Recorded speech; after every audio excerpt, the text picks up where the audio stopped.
Halo semua, nama saya Deborah Supit dari kelas 5 Manajemen Bisnis 4 Politeknik Negeri Manado.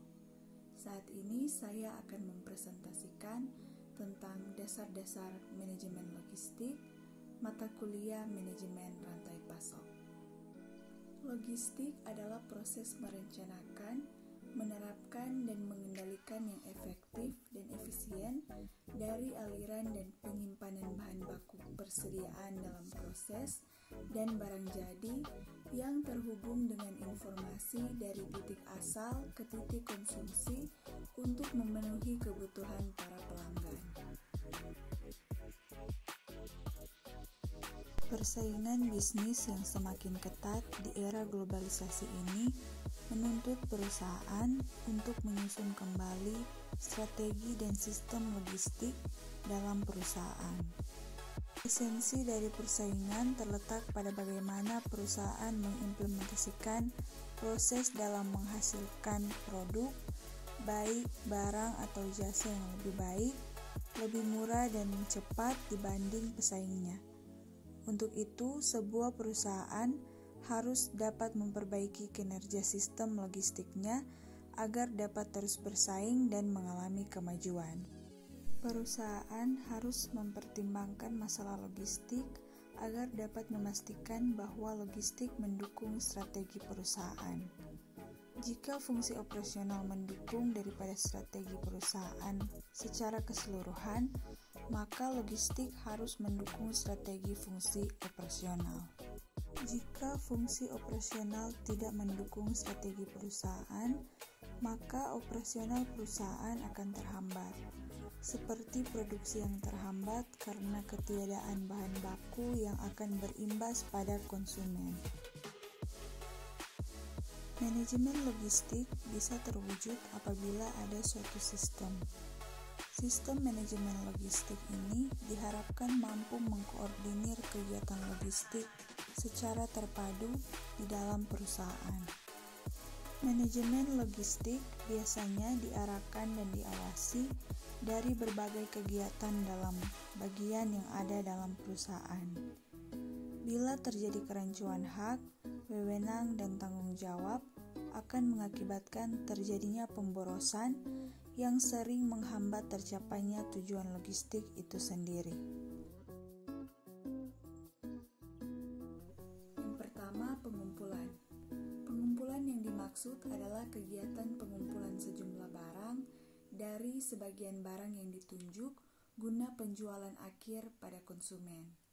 Yang kedua, penyimpanan. Penyimpanan yang dimaksud adalah kegiatan berkonsentrasi pada barang. Dan yang ketiga, transfer. Transfer adalah suatu mekanisme transformasi dari suatu atau beberapa macam barang yang harus diubah bentuknya secara fisik guna menunjang transaksi. Selanjutnya yang keempat, penyebaran.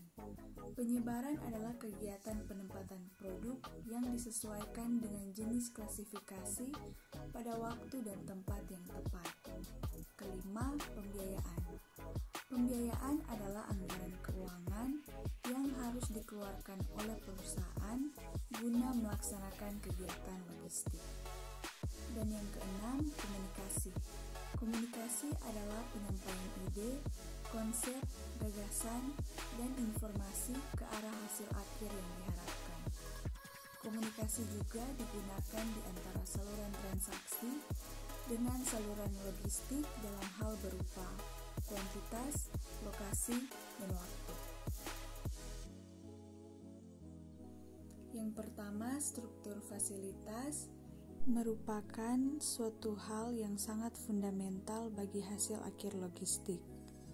Jumlah dan pengaturan fasilitas yang dioperasikan dalam perusahaan mempunyai hubungan langsung dengan kemampuan pelayanan terhadap penggunaan akhir produk, barang, serta terhadap biaya logistik. Kedua, transportasi merupakan suatu mata rantai penghubung. Hampir setiap perusahaan dari ukuran apa saja mempunyai manajer lalu lintas yang bertanggung jawab terhadap pengelolaan program transportasinya. 3 alternatif untuk menetapkan kemampuan transportasi. Pertama, armada peralatan swasta dibeli atau disewa. Kedua, kontrak khusus dapat diatur dengan spesialis transport untuk mendapatkan kontrak jasa pengangkutan. Ketiga, bentuk transport ini dikenal sebagai private atau swasta, kontrak, dan common carriage atau angkutan umum. Aspek yang harus diperhatikan dalam transportasi. Pertama, seleksi fasilitas menetapkan suatu struktur atau jaringan yang membatasi ruang lingkup alternatif transport dan menentukan sifat dari usaha pengangkutan yang hendak diselesaikan. Kedua, biaya pengangkutan fisik itu menyangkut lebih daripada ongkos pengangkutan saja antar dua lokasi. Ketiga, seluruh usaha mengintegrasikan kemampuan transport ke dalam suatu sistem terpadu mungkin akan sia-sia jika pelayanan tidak teratur dan tidak konsisten. Ketiga, persediaan. Secara teoritis, suatu perusahaan dapat saja mengadakan persediaan setiap barang yang ada dalam persediaannya pada setiap fasilitas dalam jumlah yang sama. Namun, hal itu jarang terjadi dalam perusahaan karena total biayanya sangat tinggi. Biasanya, perusahaan sudah meramalkan berapa banyak persediaan yang dibutuhkan dan tidak selalu dalam jumlah yang sama. Keempat, komunikasi adalah kegiatan yang sering kali diabaikan dalam sistem logistik. Dahulu diabaikan karena kurangnya peralatan pengolah data dan peralatan penyampaian data, di mana penyampaian data yang dapat menangani arus informasi yang diperlukan. Namun di era sistem informasi digital, apapun yang ada dalam perusahaan seperti berapa banyak persediaan, barang-barang terjual, barang-barang kadaluarsa bisa diketahui dengan sistem informasi digital. Kekurangan dalam komunikasi. Yang pertama, informasi yang diterima mungkin tidak benar dalam penilaian tren dan peristiwa. Kedua, informasi mungkin kurang akurat dalam hal kebutuhan suatu konsumen tertentu. Kelima, pengelolaan dan penyimpanan. Menembus sistem manajemen logistik dan langsung berhubungan dengan semua aspek operasi. Pengelolaan ini menimbulkan banyak sekali biaya logistik, dilihat dari pengeluaran untuk operasi, juga pengeluaran untuk modal. Misi logistik suatu perusahaan adalah mengembangkan suatu sistem yang dapat memenuhi kebijaksanaan pelayanan dengan biaya pengeluaran serendah mungkin.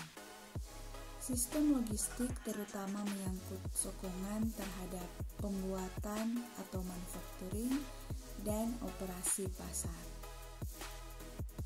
Demikian presentasi dari saya. Terima kasih.